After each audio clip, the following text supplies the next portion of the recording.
This is your final warning.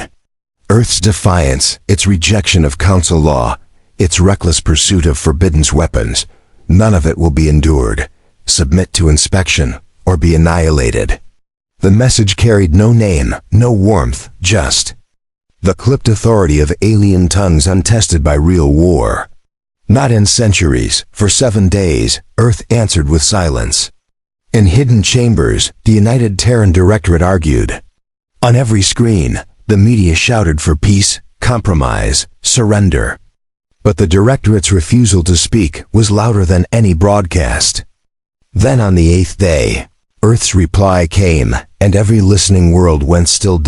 It was not delivered by an envoy or diplomat, but by Commander Grant Maddox, scarred veteran of the Martian insurgency, standing alone beneath the United Nations' astral podium. His voice carried across every galactic channel, his face marked by flesh and steel shone raw, unfiltered. He did not read from paper. We received your message. Now hear ours. We don't bow. We don't forget. And we don't tolerate threats. He leaned into the mic, his steel-gray eyes staring straight into the souls of a dozen alien races across the stars. From this instant, Earth treats your signal as a hostile act. You want obedience? Come and take it. He paused. Silence fell like a blade. This is war. The transmission didn't fail. It was ended. Intentionally. What came next was bedlam. The Council had not braced for it. Earth, by their ranking, was only Tier 2. Advanced, sure, but hardly dangerous. Not terrifying, just a world to dominate. Like all the others, they'd browbeaten into silence. But Earth was different. Earth remembered bloodshed. Wars fought in muddy trenches, burning deserts, collapsing cities, and icebound woods. Every era had sacrificed so the next could rise. They wouldn't surrender to a smug circle of diplomats who'd never tasted war. The opening salvo wasn't fired by the Council. It came from Earth. In just 2 days, 3 border stations under Council surveillance went dark, erased from existence. No signals, no mercy. Flawless, calculated raids with chilling precision. When the Council fleets finally scrambled, Earth's warships were already gone. Ghost vessels, invisible drones, orbital weapons launched from the distant Kuiper Belt then dispersed into the void. Earth didn't engage the way they had planned for. There were no cinematic battles, no stirring speeches from the bridge. Only infiltration, destruction, and silence. And at the heart of it all stood Commander Maddox, now Supreme Commander, conducting the storm from aboard the UNS Hellstorm, the deadliest dreadnought Earth had ever constructed. And the Council knew who he was. They'd named him the Butcher of Titan, though no human ever confirmed what truly occurred there. Just that a Council fleet, 16 warships, vanished near Saturn's massive moon. Maddox came back alone. The rest, the Council blamed malfunction. Everyone else knew better. Now the truth dawned too late. While the Council argued over treaties and bureaucratic chains, Earth had been forging steel, creating engines of war, training elite orbital strike teams, developing AI capable of processing threats faster and hitting harder than anything in the Council's archives. They misjudged Earth, misjudged its people. Now that mistake was coming home. Maddox stood in the war chamber, arms folded, face like stone. A flickering hologram showed Council Fleet Alpha moving in on the Vega perimeter, 12 heavy cruisers, 6 destroyers, and a diplomatic corps. They're dragging ambassadors into a battle zone. Asked Harper, his second. He scoffed. Do they really think that'll stop us? Maddox stayed silent. His stare didn't shift from the hologram, jaw tight with quiet calculation. Then, with sudden precision, his voice sliced through the air. Jam their communications. Lock onto their escort vessel first, then incinerate the rest. But sir, they sent a message. It was a threat, Maddox replied, voice calm, low. We answer with fire. Beyond, in the frigid stillness of space, Earth's vengeance lurked like a coiled predator, and soon the stars would bleed. The UN's Hellstorm drifted through the void like a hunter, its frame cloaked in magnetic distortion tech undetectable to typical galactic scans. Its thrusters, whisper quiet in the vacuum, emitted no noise, just relentless icy propulsion. At the helm, Commander Maddox gazed through reinforced viewport glass into the vastness beyond. He said nothing. He rarely even blinked. His hands, battered, scarred from a mining explosion on Mars 2 decades earlier, were clasped calmly behind his back. The war wasn't coming anymore. It was here. Behind him, the bridge operated with hushed urgency. Crew members moved efficiently, no chaos, only discipline. They understood the stakes. They were prepared. Earth didn't assign command posts lightly. Every soul aboard the Hellstorm had fought for their place, earned it through grit, trauma, and choices that would haunt most for life. "Commander," Harper called from the ops station. "Intercept confirmed. Council Fleet Alpha is 27 minutes from contact. They're transmitting again." "Put it through," Maddox said, not even glancing back. The speakers hissed. Then a smooth, overly practiced alien voice echoed across the bridge. One of the Council's many envoys, this one from the Sereni, a 6-limbed race with glassy skin and a fetish for order. "This is Fleet Alpha, authorized by the Galactic Council. Earth vessel Hellstorm, you are commanded to deactivate weapons and submit for interrogation. Your hostile conduct is logged. Continued defiance will trigger disciplinary response." The message ended sterile, robotic. The same tone they'd use lecturing primitives about missed tributes. They still didn't get it. "Send a response," Maddox ordered. "Yes, sir." "What should I transmit?" "Nothing." Harper blinked. "Sir?" Maddox turned at last, face carved from stone. "They want an answer. They'll get one in 27 minutes. His coat swirled as he stepped off the command deck into the tactical bay, where 24 strike captains stood assembled. These weren't rookies. They'd led orbital invasions, commanded ghost missions, survived suicide ops. Some bore ribbons, others bore burns. None smiled. "We're not here to parley," Maddox began, voice controlled. "We're not here to play nice. The Council's made their aim clear. Break Earth. Bend it. Drain it like the others." He swept his gaze across them. "Shame they chose the wrong target." No applause, just clenched jaws and the hiss of gloves tightening. "The Vega line is our stand," Maddox went on. "This is where we remind them Earth isn't led by cowards. We are forged by war, by loss, by fire." He gestured to the flickering holomap. "They're faster, shinier, but they've never fought us. Not truly." His voice dropped. "They will." On the bridge, as orders rippled outward, Maddox loomed over Harper's console. The Hellstorm wasn't alone. 3 stealth cruisers flanked the enemy, emissionless, deadly. From the Oort cloud, drones swarmed silently. A disguised satellite powered its railgun. "All units set," Harper reported. "We've got one chance. We won't need 2. Harper hesitated. "I don't think they realize we mean this." Maddox didn't glance up. "Perfect." The minutes passed slowly. The kind of slow that makes men grip their weapons tighter. The kind of slow that makes your heartbeat sync with the red blip of an enemy warship on the screen. At precisely the 27-minute mark, Maddox nodded once. "All units, fire." The response was instant. No countdown, no grand announcement. The satellite fired first. A tungsten slug the size of a van punched through space at Mach 40 and tore clean through the Council's diplomatic vessel, vaporizing at mid-sentence as they attempted another. Warning transmission. No warning, just silence, then fire. The stealth cruisers lit up next.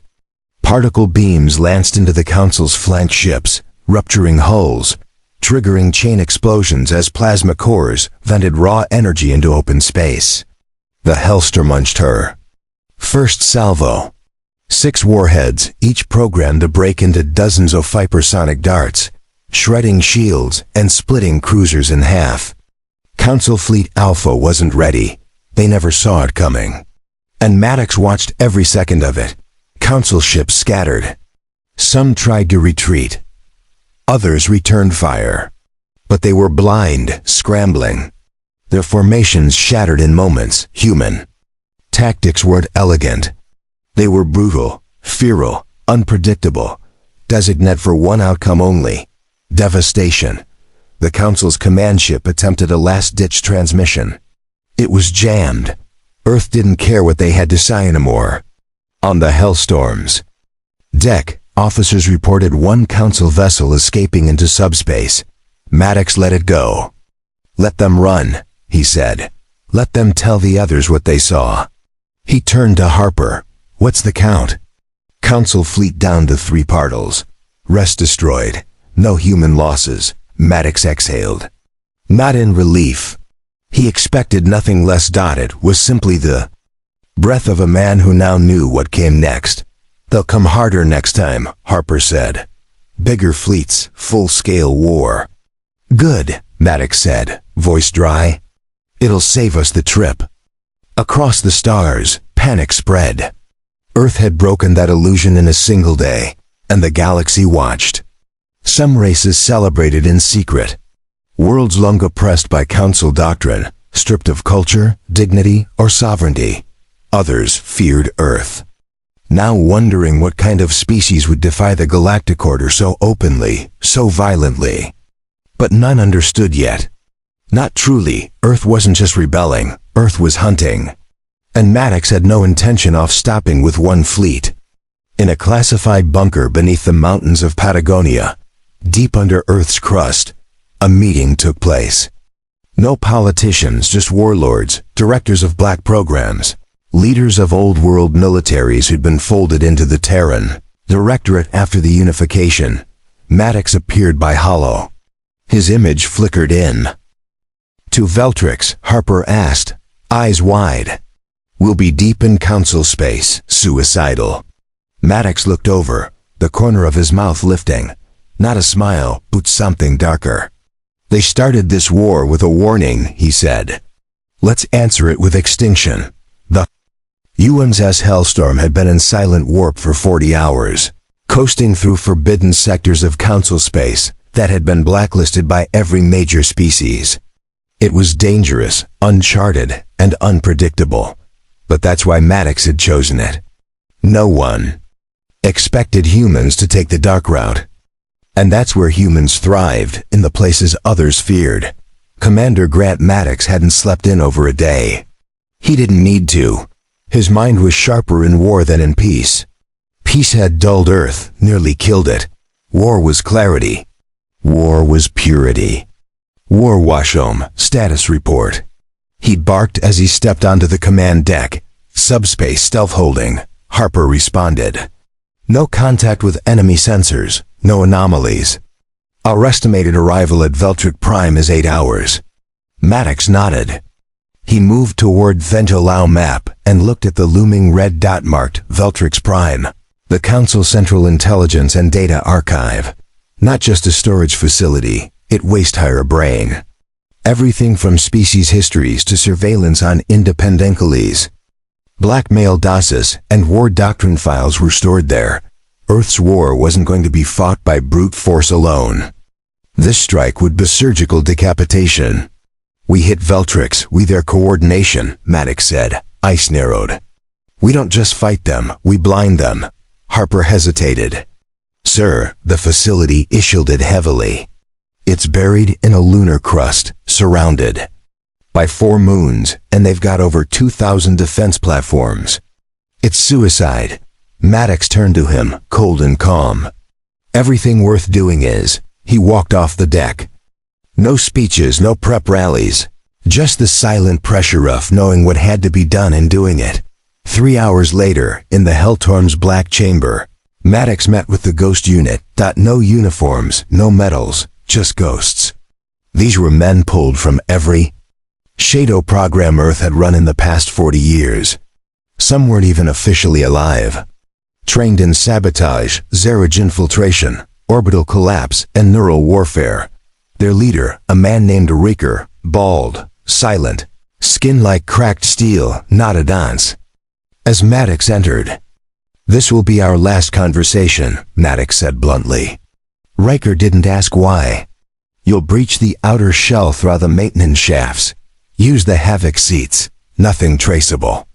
Get in, download everything we can, and plant the virus. The exit window will be 90 seconds after the strike begins." Riker just stared at him. "Then what about extraction?" "You won't be extracted," Maddox said. "You're staying until the core collapses. You knew that when you signed up." Riker nodded once. "About time. There were no goodbyes. Ghost Unit didn't do farewells. They just vanished into Theprip chamber and suited up. Within 20 minutes they were inside a stealth dropod, cradled in the Hellstorm's ventral bay, ready to be fired like a bullet at the enemy's skull." Maddox watched the pod seal shut. 13 men, 13 chances to snap the galaxy's spine in one blow. He tapped a code into the terminal. "Pod launch in 30. Harper turned from the command console. "Sir, I need to ask why now? Why not wait? We're winning the outer battles." "Because those outer battles are distractions," Maddox said without turning. "We destroy Veltrix. We destroy the illusion. They think they can manage us. This proves they can't even see us coming." He paused. "We're not trying to win peace anymore. We're trying to end the game entirely." Harper nodded, though tension knotted in his throat. He wasn't sure where Thelene was anymore. Maybe Earth had already crossed it. Maybe Maddox had never believed there was a line at all. The strike began with chaos. As Theliltorm dropped from warp near Veltrix Prime's fourth moon, she didn't appear. On sensors, she ripped through them. Her signal disruptors fried every surveillance net in a 1,000-mile radius. The satellites spun into useless fragments as EMP waves rolled out from her hull like sonic shock. 3 Council defense ships immediately moved to intercept. Sleek and armed to the teeth, they didn't even get the chance to lock weapons. 2 were vaporized by kinetic slugs from orbital railguns Earth had positioned months ago, long before the war ever began. Covert Ops Maddox himself had authorized under the name Project Salted Glass, the 3rd ship tried to run. It didn't make it more than a kilometer before a hyperspectral missile tore through its belly and shredded it into liquid debris. Now came the hammer. From Thehelstorm's belly, the Ghost Unit's pod launched silently. No heat signature, not propulsion trail. Just raw velocity and silence. The pod stirred toward the crust like a comet. Inside, the team sat wordless, breathing steady, weapons loaded, eyes forward. They didn't need pep talks. They'd all accepted one truth. They weren't making it home. Back on the Hellstorm, Harper watched the feed go dark. "Signal lost," he muttered. "Pod has breached crust, jammed beyond that point." Maddox stood silent. For a moment, the war paused like a Venthi universe was holding its breath.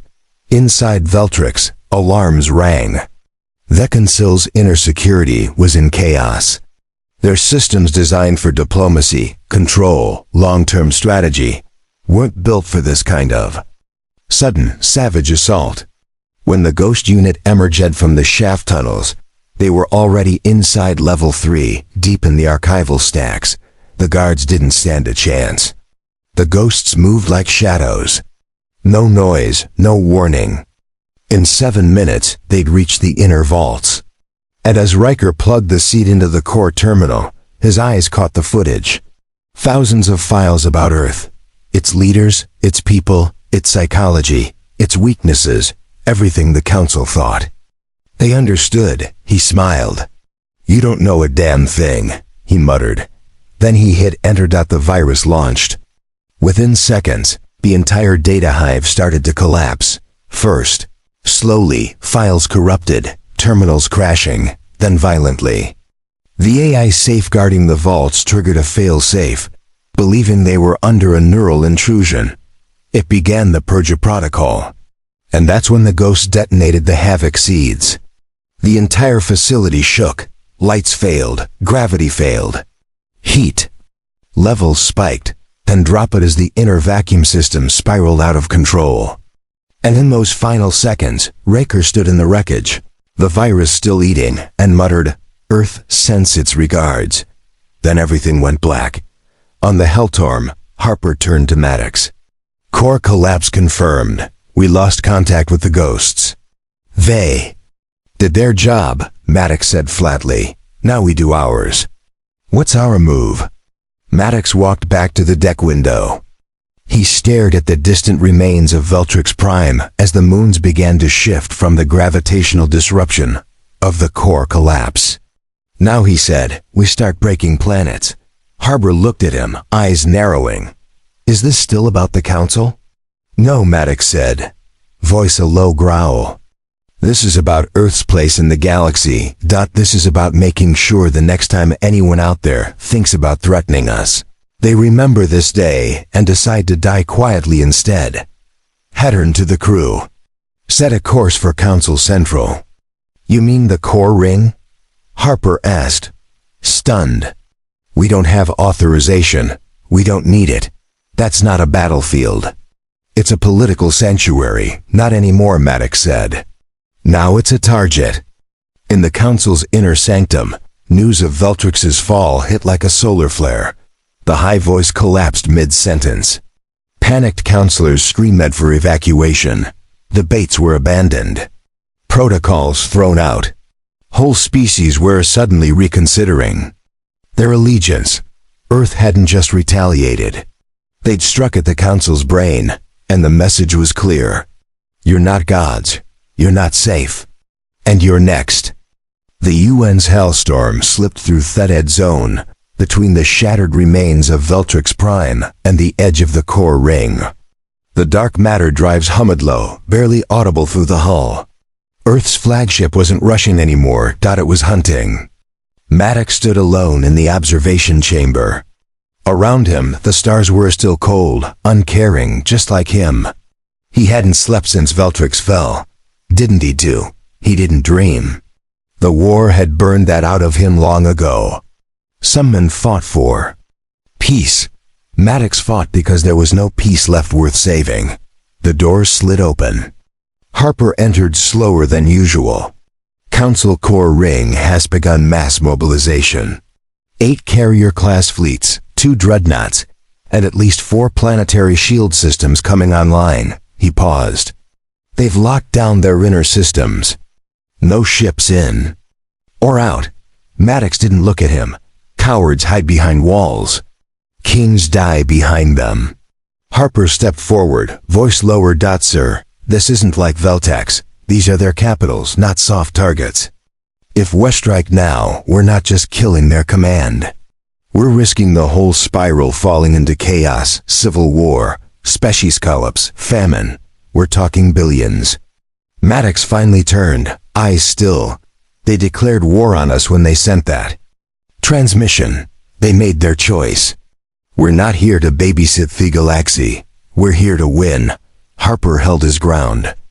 "And if we win this way, what kind of future are we leaving behind?" Maddox stared at him for a long moment, not with anger, with something colder. "The kind where Earth doesn't get threatened again." Harper exhaled and stepped back. Hoinder stood now. Maddox wasn't aiming for justice anymore. He was aiming for dominance. 2 hours later, Earth's joint fleet rendezvoused at the edge of the Council Core Ring, a band of 8 capital planets forming the heart of Galactic Averance. In theory, the ring was a neutral zone, a sanctuary of reason. That's what the Council always claimed. But Earth had seen what lay behind the facade. Oppression disguised as diplomacy, control masked as peacekeeping, and arrogance woven into every law they forced others to. The wormhole corridor remained open for 23 seconds before shutting again, and that was enough. In those 23 seconds, Maddox's elite strike unit passed through the wolves, a fleet of subspace jump corvettes, each one loaded with planet breach torpedoes, and silent assault teams. They weren't built to conquer. They were built to decapitate. Their mission: hit the Council's capital planet, Aerodex. Kill communications, its shield matrix, and if possible, take out the triumvirate. Eridix wasn't just a capital. It waste capital. Every law the galaxy followed had been signed inside its ivory halls. Every war, every embargo, every sanctioned purge of a rebelliuscally, Eridix approved it all. The wolves broke through its upper orbit like ghosts. Fast, clean, undetected. They deployed torpedoes into the crust. Deep bunker-busting warheads designed to shake command centers and make panic feel like an earthquake. On the surface, Eridex's citizens screamed, but they didn't fight. They'd never been taught though. Back on the Hellstorm, Harper stared at the live feeds coming in. They're not resisting the civilians. They're evacuating, not defending. This isn't a battle. It's an execution. Maddox stepped beside him, then let them run. You're going to flatten a Eridix. Maddox didn't blink. I'm going to leave it as a message. He activated the warp path command. 3 orbital railguns charged in sequence. Nuclear-tipped kinetic rods. Rods the length of skyscrapers were aimed not at military bases but monuments. He was targeting symbols. Thayhals of order, the treaty bridge, the beacon tower, places that had stood for thousands of years. Places that said, the council rules here. MADDX sent them to hell in 7 seconds. From orbit, it looked like a meteor storm. Light, fire, dust. And when the smoke cleared, Eridix didn't look like a capital anymore. It looked like another fallen world. Across the galaxy, council system spiraled into chaos. Delegations vanished. Allied species broke treaties. Entire militaries refused to deploy. For the first time in centuries, the galaxy realized the truth. Earth wasn't asking for a seat at the table. It was flipping the table and burning the room down. On the planet Dares, where the Council's second intelligence branch had once flourished, local security forces mutinied and surrendered to an incoming Earth corvette without a single shot fired. On the gas moon, 12 Council envoys were executed by their own guards, who claimed they refused toady for a dying empire. And in the diplomatic corps of Taurus, a banner was raised, black, bearing the insignia of Earth's directorate, and underneath it the words, "We remember Veltrix." But not everyone celebrated. Back on Earth, deep inside the Terran Directorate command bunker in Alaska, not all voices agreed with Madoc's Firestorm strategy. Not all leaders wanted total war. Admiral Creed, a war-hardened strategist and old rival of Maddox, sat in the cold room with 3 others, eyes fixed on the data pouring in. "He's winning," one of them whispered. "No," Creed growled. "He's destroying." They all fell silent. Creed leaned forward, staring at a still image of Ferrix's destruction. "He's not trying to protect Earth anymore. He's trying to make the galaxy." Someone asked, "Should we recall him?" Creed looked at them like they'd grown another head. "You recall Maddox?" he said. "And he won't come back in cuffs. He'll come back with guns." On the Hellstorm, Maddox stood at the front of the command deck, watching as the core ring's remaining planets began to power down shields one by one. Not because they surrendered, but because their power grids were failing. Veltrix had held the knowledge, Eridix held the will. With both gone, the rest was just collapse. Harper approached him again. "It's over." Maddox shook his head slowly. "Number not yet." Harper swallowed. "Then what's next?" Maddox turned, voice like steel. "We find the last council planet that still thinks they can talk to us. And Maddoxie's burned. We show them Earth doesn't talk anymore. Gone. Not just bombed. Not just defeated, erased from orbit." The capital of the Galactic Council looked like a wounded animal, burning, broken, and twitching in its final moments. Smoke curled into space. The treaty bridge lay in glowing ruins. Snapped in half like a spine. The halls of order, once a symbol of stability, was now a black crater, still smoldering days after the railguns had struck. Fueled would never walk again. But Maddox didn't look away. He stood at the command platform of the UN's Hellstorm, eyes locked on the broken planet like it owed him something, like was daring it to speak. It didn't. No council broadcasts came through, no pleas, no retaliatory declarations, just silence. Behind him, Harper finally spoke. "We've confirmed it. The last Activarium Fiert member escaped to Lyrics. They're calling an emergency summit of the remaining allied species. What is left of them?" Maddox's voice was razor sharp. "Summit? Yes, sir. They're trying to regroup, reorganize. I guess decide what the future looks like. Maddox churned. They had their future. We gave it back to them. Burning." He stepped toward the map console and zoomed in on the Lyric system. It was beautiful. 7 orbiting moons, golden nebulae swirling. In the background, an Acerface city built atop cliffs made of glass like stone. Lyrics was ancient, unscarred, one of the last untouched council planets. And now it was hosting the last of the cowards. "They're going to try to reassert control," Harper said. "Spin it as Earth's madness. Beg the outer colonies for support. Maybe even start talks with the Kralin." Maddox stared at the star map. "We're not giving them the chance."